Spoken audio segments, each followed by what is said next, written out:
Le vent a toujours été pour moi un sujet de préoccupation. La résistance et la poussée de l'air, comment la calculer? Comment maîtriser ce souffle de la nature capable de renverser les plus solides constructions? Au tournant du siècle dernier, lorsque j'ai dû trouver de nouvelles applications à ma tour menacée de destruction, j'ai commencé des expérimentations qui ont servi de base au calcul des aviateurs. Sans fausse modestie, j'étais l'un des pionniers de l'aérodynamique et je constate que mes pistes tracées il y a plus d'un siècle trouvent encore de nouveaux prolongements aujourd'hui. Décidément, le nom d'Eiffel est toujours associé aux technologies nouvelles. C'est le Mistral qui a dû leur donner des idées à Fos-sur-Mer. Avant les éoliennes, ils avaient l'habitude de fabriquer des plateformes offshore. On sait depuis longtemps calculer la résistance au vent des poutres métalliques en treillis. Mais celle d'un gros tube d'acier d'une centaine de mètres rempli d'équipements complexes? Pourquoi pas? Il faut sentir les évolutions de son époque. Quand je pense à mes essais dans mon laboratoire d'Auteuil sur les moulins américains, c'étaient les véritables ancêtres de nos éoliennes.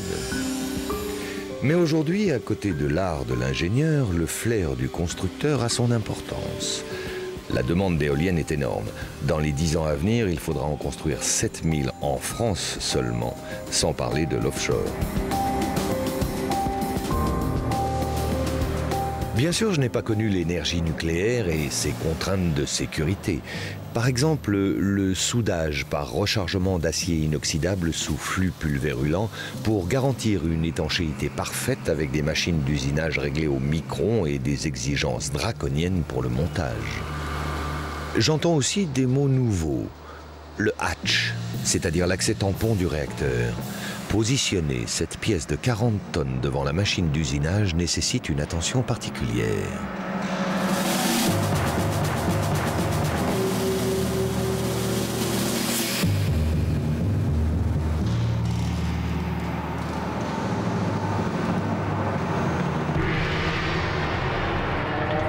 Plusieurs usines Eiffel participent à la construction de la future centrale EPR à Olkiluoto en Finlande. Heureusement que l'ordinateur a pris la relève, car le dessin, c'était mon cauchemar. Je crois même que le professeur me donnait de mauvaises notes par habitude. Pour le pont polaire, équipement mécanique à l'intérieur du réacteur, les calculs de résistance sont essentiels. Piloter les barres de contrôle de la centrale, quelle responsabilité! À la centrale de Saint-Alban, le vocabulaire du nucléaire est parfois déroutant.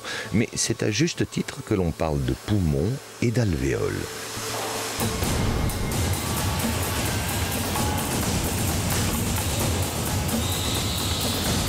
Lors de la visite décennale, il faut remplacer plus de 10 000 tubes par poumon. Ce retubage total des condenseurs peut prendre plusieurs mois et mobilise des équipes importantes pour extraire, nettoyer, repolir et vérifier les milliers de trous avant d'y introduire les nouveaux tubes en inox.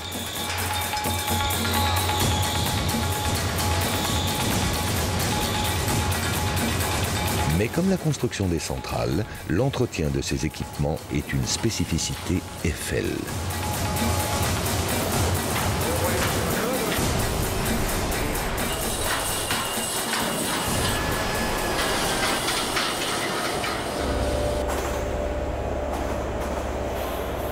C'est la dernière touche avant que le vaisseau ne se dévoile. Je constate que les architectes n'ont plus d'a priori. Tous les matériaux trouvent leur place sur le quai d'Austerlitz dans ce bâtiment réhabilité et dédié au design et à la mode. Au début du 19e, lors de la construction des magasins généraux, je n'aurais pas imaginé qu'un jour les hommes d'Eiffel habilleraient de la sorte cette structure en béton armé, pourtant très novatrice à l'époque. Sa nouvelle géométrie a dû être un véritable casse-tête. Plus de 30 000 pièces et aucun angle identique dans ce fuselage à la Jules Verne. En matière de construction, l'acier est sans doute le métal d'avenir et parfois même il s'associe avec l'aluminium et le verre. 31 000 mètres carrés de vitrage et 4 450 blocs panneaux installés en moins de 9 mois. Ah, de mon temps, le rythme n'était pas aussi soutenu. Difficulté particulière, le vent, encore une fois. Un élément non négligeable à ces hauteurs. 183 mètres en haute qualité environnementale. La tour granite, la plus haute tour de la Défense, une véritable figure de proue. Si le métal est de plus en plus utilisé, c'est parce qu'il possède des qualités propres. Sa résistance et sa légèreté permettent de plus grandes portées et des hauteurs accrues sans surcharge au sol, sans fondation énorme. Il possède une élasticité grâce à laquelle il résiste aussi bien aux efforts de tension qu'aux efforts de compression. À Issy-les-Moulineaux, l'immeuble administratif du futur centre de tri ménager repose entièrement sur une structure métallique avec de grosses poutres jardinières apparentes. Après la façade végétalisée du musée du Quai Branly, ce sera la vitrine du développement durable.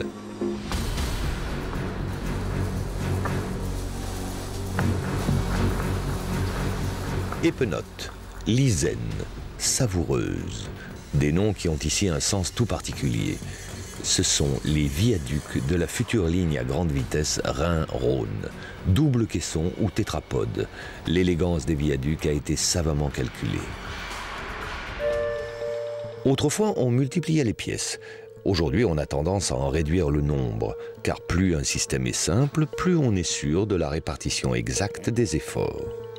Quand j'y pense, ce qui aura demandé plusieurs années de travail, le TGV le franchira en moins de 10 secondes. C'est en calculant au plus juste la force des éléments que l'on gagnera la bataille du vent. Par exemple, le viaduc de la Grande Ravine, le Millau réunionnais, doit résister au vent cyclonique de l'océan Indien qui souffle à plus de 260 km/h.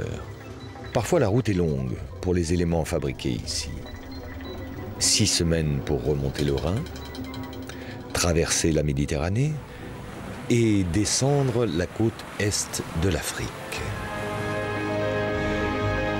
Je vois que le lançage en porte-à-faux que j'ai expérimenté pour la première fois en 1877 lors de la construction du viaduc Maria Pia au Portugal est toujours d'actualité.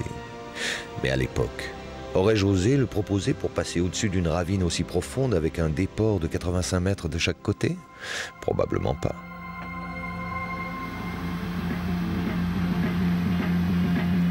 Ici, sur la ligne à grande vitesse Perpignan-Figueras, le terrain paraît plus facile pour placer les appuis. Le viaduc du Tech est un ouvrage mixte béton-métal et son tablier peut prendre appui sur 7 piles. Ah, je vois qu'on a remplacé les boîtes à sable par des coussins téflon pour faire glisser les 1800 tonnes d'acier. Les méthodes de construction m'ont toujours fasciné, car elles permettent de calculer avec une extrême précision les différentes pièces qui composent ces grands ouvrages. À Rouen, notamment, pour manœuvrer les 2 travées du pont Gustave Flaubert, le plus haut pont levant du monde, il fallait des prévisions au millimètre. Il y a aussi les passerelles pour piétons, comme celle de Limerick, en Irlande. Ou encore celle toute récente de Rueil qui repose sur ce qu'on appelle un diamant inversé. Et oui, nous ne sommes pas insensibles à l'harmonie d'un ouvrage.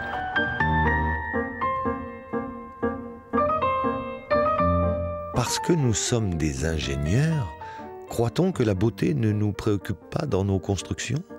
Et qu'en même temps que nous faisons solide et durable, nous ne nous efforçons pas de faire élégant?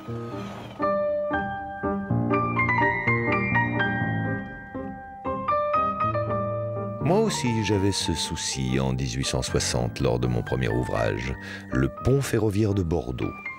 Je venais de fêter mes 26 ans et c'était le premier exemple au monde d'utilisation de poutres en croix de Saint-André, une technique que j'ai reprise pour la tour.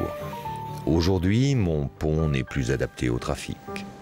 On a donc décidé d'un nouveau franchissement de la Garonne dont Eiffel, une fois encore, réalise la partie métallique. Quant à ma passerelle, comme l'appellent les Bordelais, elle trouvera peut-être l'utilisation que ce nom lui prédestine.